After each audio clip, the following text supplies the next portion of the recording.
जय। भक्तिमती माताओं की जय।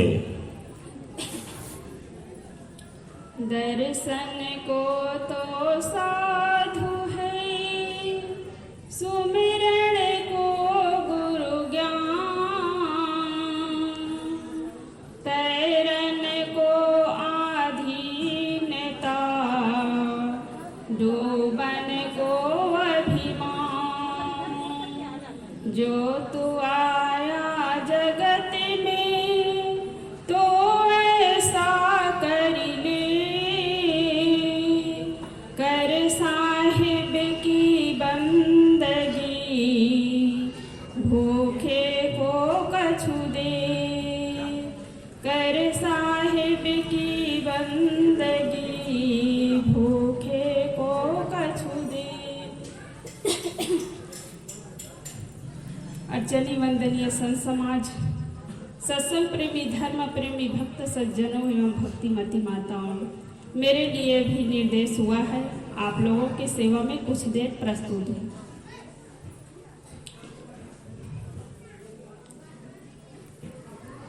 कहीं पर भी सत्संग होता है, जैसे आज आप लोग सत्संग में आए हैं,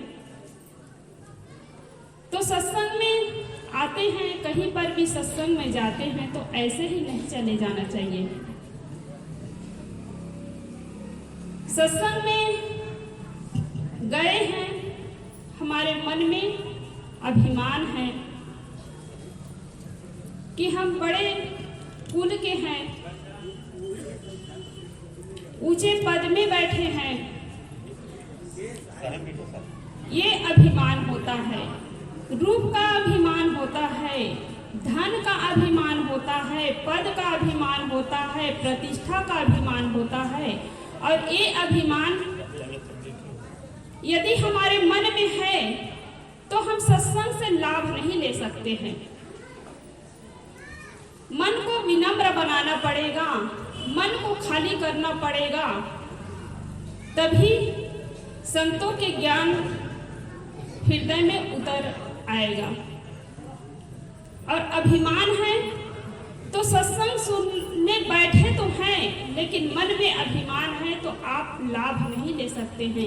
इसलिए विनम्र होना पड़ेगा। कहीं पर भी बारिश होती है तो पानी वहीं पर ठहरता है जहां पर गड्ढा होता है, और ऊपरी भाग में पानी जल्दी सूख जाता है। तो ऐसे जिसका मन खाली है, जिनके मन में विनम्रता है, वही सत्संग से लाभ लेकर महान हो जाता है। और जो अभिमान रख करके, अभिमान भर करके आएगा, वो लाभ नहीं ले सकेगा, उसके जीवन में बदलाव नहीं आएगा। तो कई प्रकार की बातें सत्संग में बताई जाती है कि मानव जीवन पा करके हमें क्या करना होगा। अभी हमारी साहब बता रही थी कि मानव जीवन में ही संभव है कि भजन करना, भक्ति करना, दूसरों की सेवा करना, परोपकार करना। पशु पक्षी है, जानवर है, वो ये काम नहीं कर सकता है, मानव ही कर सकता है। तो मानव जीवन पा करके हमें अपने कल्याण का काम करना है, भलाई का काम करना है। हर आदमी अपने जीवन में लाभ कमाना चाहता है। हर आदमी का उद्देश्य होता है कि मुझे अपने जीवन में लाभ मिले, और लाभ कमाने के लिए कई प्रकार के तरीका अपनाते हैं, युक्ति अपनाते हैं। धन कमाने के लिए बहुत ज़्यादा धन इकट्ठा हो जाए तो मैं ऐशो आराम से जिंदगी जीऊंगा, लेकिन होता यह है कि बड़े बड़े धनी लोग होते हैं, कोई वकील है, इंजीनियर है, ऐसे ऐसे घर में जाना होता है तो ताजा भोजन बना करके वो खा नहीं सकता है। गरीब आदमी सोचता है कि मेरे पास इतना धन हो जाए तो मैं सुखी हो जाऊंगा, लेकिन धनी घरों में जाकर भी हम देख चुके हैं कि उनको ताजा भोजन बनाने के लिए भी टाइम नहीं है उसके पास। एक जगह में गई थी वकील के घर में, लड़की है, 2 बेटी है, वकील है। उनके पिताजी बूढ़े हैं, घर में रहते हैं, दुकान चलाते हैं। तो सुबह जो 7 बजे सब्जी बनाकर रखते हैं और शाम को वही सब्जी खाते हैं वो लोग। तो मैं कही कि शाम को आते हैं तो ताज़ा सब्जी बना लेना चाहिए, ताज़ी सब्जी बना लेना चाहिए, रोटी बना लेना चाहिए। तो कहे कि साहब जी ड्यूटी से जब आते, ऑफिस से आते हैं, तो जब बैठ जाते हैं ना तो हिलने का भी मन नहीं करता है। तो पैसा तो खूब है, धन तो खूब है, लेकिन ताज़ा भी खा नहीं सकते हैं। तो ये ना सोचे कि हमारे पास बहुत ज़्यादा धन हो जाए तो हम सुखी हो जाएंगे। धन से सुविधा मिल सकती है, धन से सुख नहीं मिल सकता है, धन से शांति नहीं मिल सकती है, बल्कि शांति चली जाती है। तो हमारे पास इतना ही हो कि हमारे लिए हो और दूसरों को भी हम कुछ दे सके, इतना होना चाहिए।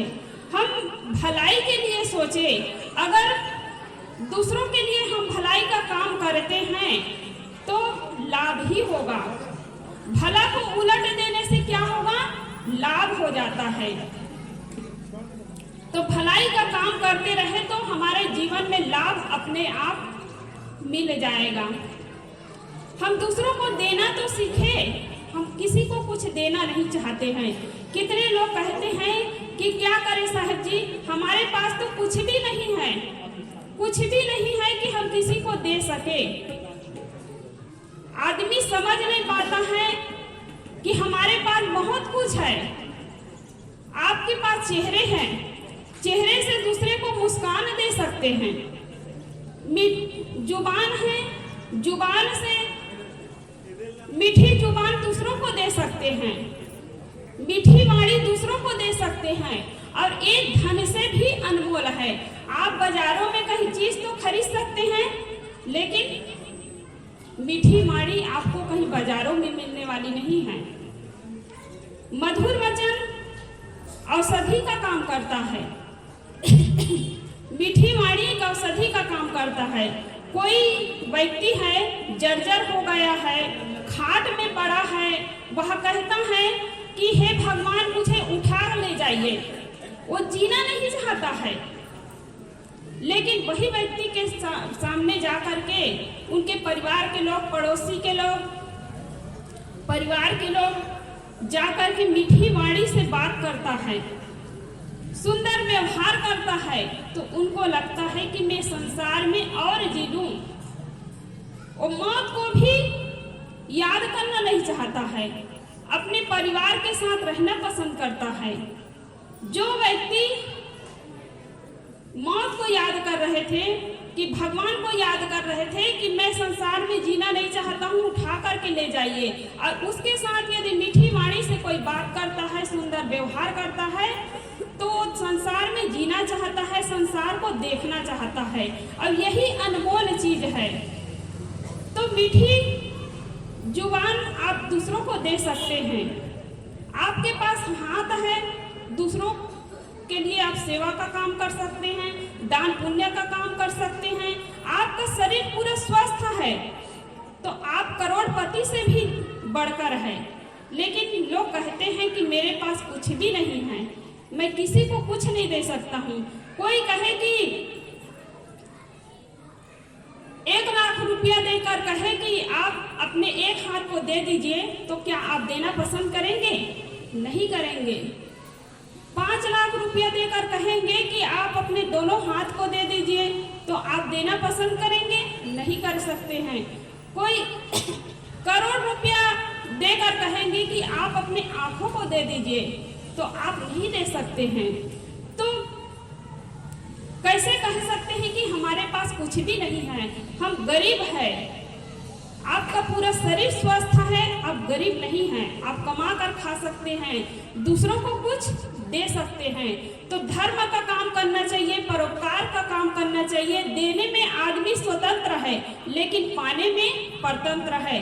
आप किसी से कुछ चाहते हैं, पाना चाहते हैं, तो आप परतंत्र है। सामने वाले ना दे जो आप चाहते हैं, सामने वाले ना दे तो आपको दुखी होना पड़ेगा, दुखी जीवन जीना पड़ेगा। और आप दूसरों को जो भी देना देना चाहे, चाहे धन देना चाहे तो दे सकते हैं, प्यार देना चाहे तो दे सकते हैं। सास है बहू से उम्मीद करती है कि बहू मेरी सेवा करे, मैं जैसा कहूँ वैसा करे। अब बहू नहीं चाहती है तो दुखी होना पड़ेगा ना।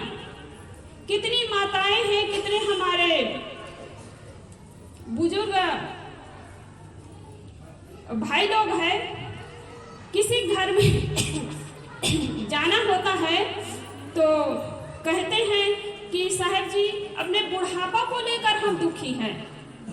तो क्या पता किसी के जीवन में बुढ़ापा आए या ना आए, कोई जरूरी नहीं है कि हर इंसान के जीवन में बुढ़ापा आए। जो सामने नहीं है, जो हमारे जीवन में आएगा कि नहीं आएगा इसका कोई ठिकाना नहीं है, इसको लेकर वह दुखी है। तो हम हमेशा दूसरों को देने का प्रयास करें। प्यार देना चाहते हैं प्यार दे सकते हैं, धन देना चाहे तो धन दे सकते हैं, दूसरों की सेवा करना चाहे तो दूसरों की सेवा कर सकते हैं। लेकिन आप सेवा करवाने की भावना यदि रखते हैं, उम्मीद रखते हैं, सामने वाले न करे तो आपको दुखी होना पड़ेगा। आप सामने वाले से धन चाहते हैं, सामने वाले धन न दे तो आपको दुखी होना पड़ेगा। तो इसलिए हम जितना बने दूसरों को देना सीखें। अब देना यदि सीख जाएंगे तो हमें अपने आप मिल जाएगा। दूसरों को यदि खिलाना चाहेंगे तो हमारा पेट अपने आप भर जाएगा। दूसरों को यदि सम्मान देना चाहेंगे, सम्मान देंगे तो हमें सम्मान मिलेगा, अपमान देंगे तो हमें अपमान मिलेगा। तो इसलिए हम दूसरों को खिलाएं, दूसरों की प्रशंसा करें, दूसरों की सम्मान करें तो हमें ना चाहते हुए भी हमें वही मिलेगा। इसलिए कहते हैं तुम दूसरों को वह देते रहे ना जो दूसरों से स्वयं चाहते हो। जैसा भी दोगे वैसा प्रकृति से बहुगुण तुमको पाना ही होगा। जैसा भी दोगे वैसा प्रकृति से बहुगुण तुमको पाना ही होगा। तो जैसा हम सामने वाले को देंगे वैसा हमें अपने आप मिल जाएगा। एक बार क्या हुआ, दैत्य लोग विष्णु भगवान जी के पास जाकर के शिकायत करने लगे कि आप हमेशा देवताओं का ही साथ देते हैं। क्या शिकायत किए कि आप हमेशा देवताओं का ही साथ देते हैं, इसलिए उन लोगों की जीत होती है और हम लोगों की हार होती है।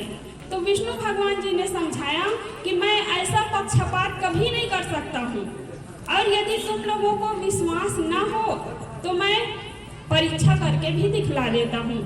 तो 1 महीने बाद विष्णु भगवान जी ने अपने घर में भोजन भंडारा रखा। भोज भंडारा रखा, उसमें दैत्यों को भी बुलाया गया और देवताओं को भी बुलाया गया।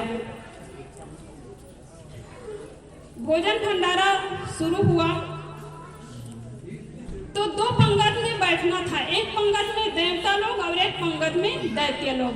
तो दैत्य लोग तो हमेशा खाने में आगे ही रहते थे। तो उन लोगों ने कहा कि हम लोग पहले बैठेंगे, पहला पंगत हम लोगों का होगा। तो विष्णु भगवान जी ने कहा कि कोई बात नहीं, आप ही लोग पहले बैठ जाइए। तो सब लोग भोजन भंडारा में बैठने लगे। तो विष्णु भगवान जी ने कहा कि एक शर्त है, भोजन में बैठने के पूर्व सबके हाथों में डंडा बांध दिया जाएगा।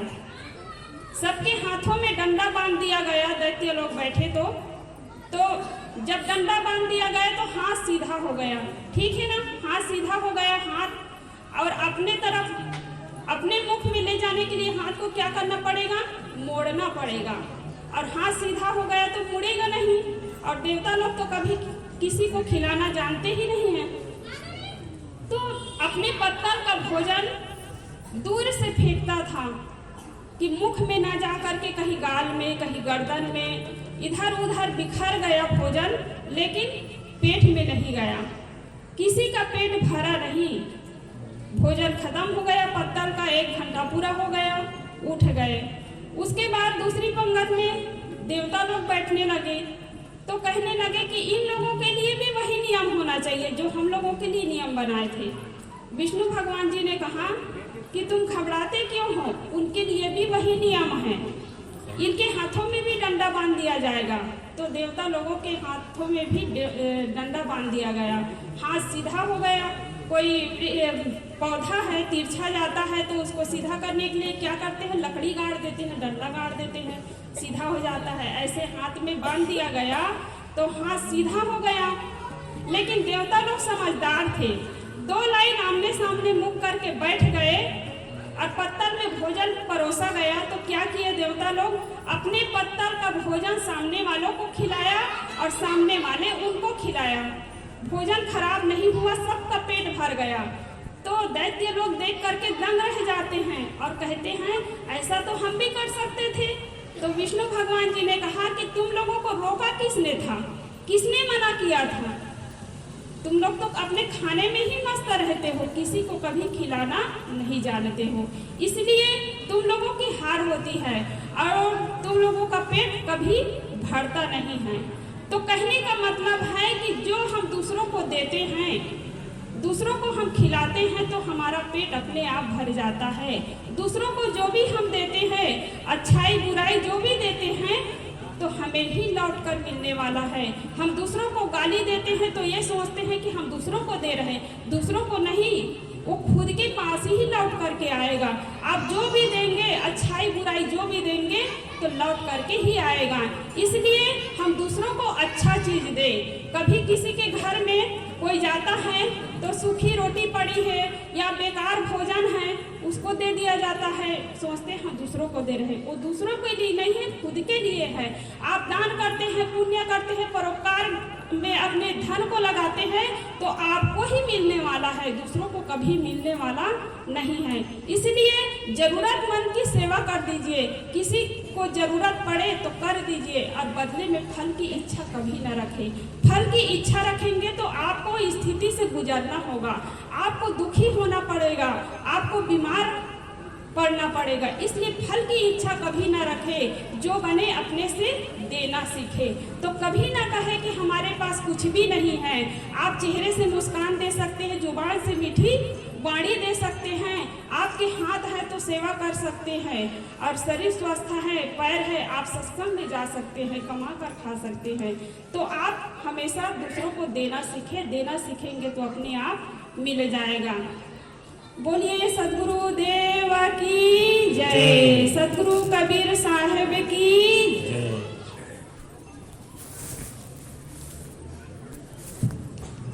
बोलिए सद्गुरुदेव की जय।